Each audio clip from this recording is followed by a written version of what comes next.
Alors tout d'abord, l'agriculture peut être une solution face au changement climatique de deux manières. D'abord parce que l'agriculture peut réduire ses émissions de gaz à effet de serre, mais également l'agriculture permet de stocker du carbone.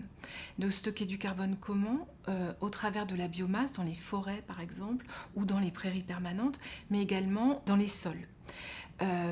Tout ça est accompagné par l'État français au travers de démarches qu'on appelle le marché carbone volontaire, où des acteurs sur toute la chaîne de valeur s'engagent.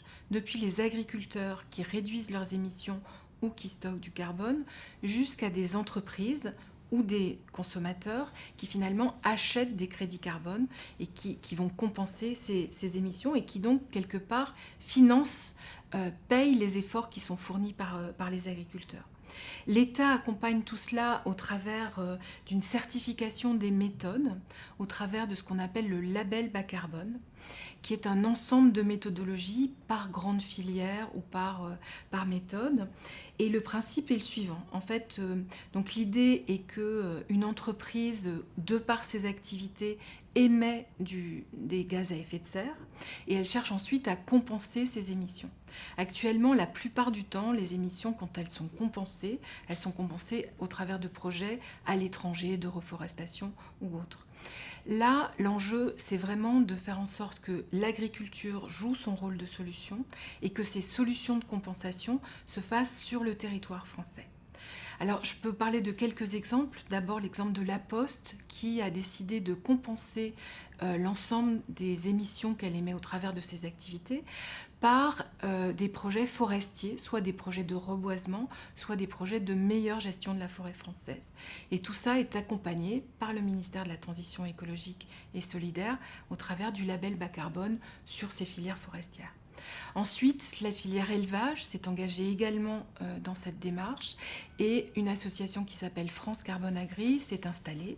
Et les premiers projets de filière élevage qui limitent les émissions de gaz à effet de serre et stockent du carbone sont en cours de financement.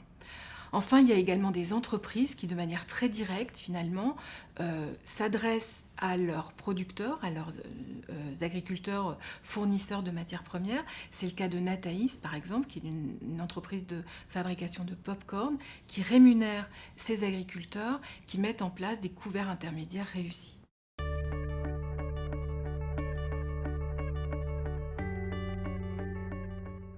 INRAE est très engagé dans les démarches d'évaluation des quantités de carbone non émises dans l'atmosphère, comme vous le disiez, ou stockées dans les sols. L'Institut poursuit des recherches pour développer des savoir-faire et des méthodes de plus en plus fiables et, si possible, de moins en moins coûteuses pour évaluer ces réductions d'émissions ou ce stockage de carbone.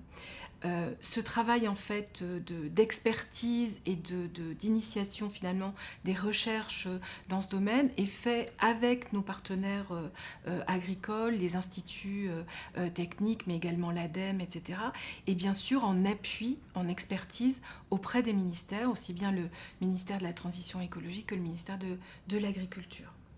Nous avons par exemple comparé différentes méthodes d'estimation du stockage additionnel de carbone dans les sols et cette comparaison de méthodes a servi notamment dans le cadre de réflexion d'un label bas carbone sur les grandes cultures. INRAE et l'ensemble des GIS auxquels participe INRAE se sont également impliqués dans d'autres méthodologies, par exemple une méthodologie plantation de vergers ou sur les haies, etc.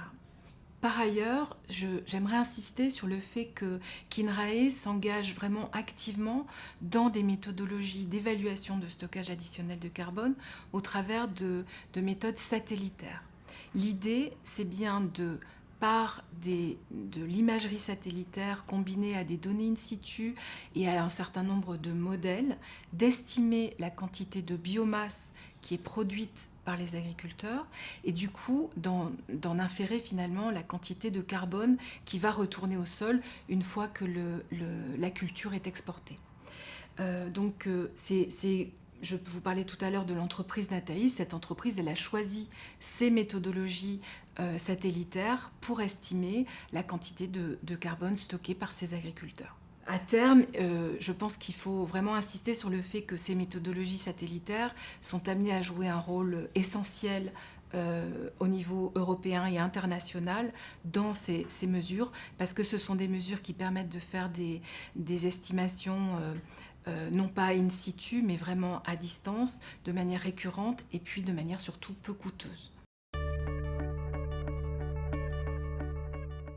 Alors l'enjeu pour INRAE est vraiment de répondre à la demande sociétale par rapport au changement climatique et de démontrer combien l'agriculture peut être une solution.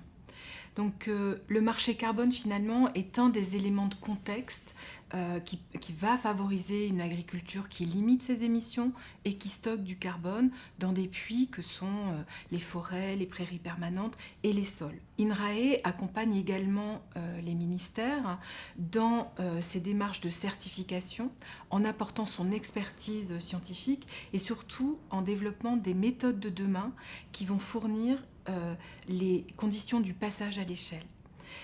Donc l'idée, c'est bien d'anticiper, de convaincre et d'accompagner le développement de projets, que ce soit en France ou en Europe.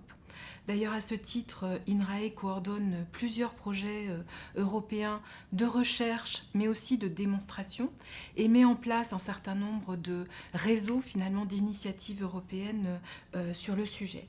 Tout ça, ça va nous donner une carte à jouer au moment où va se dessiner un label européen de certification du stockage de carbone ou de limitation des gaz à effet de serre. Donc la demande est croissante, de nombreuses entreprises finalement s'engagent dans cette démarche et INRAE a vraiment sa place à jouer là-dedans.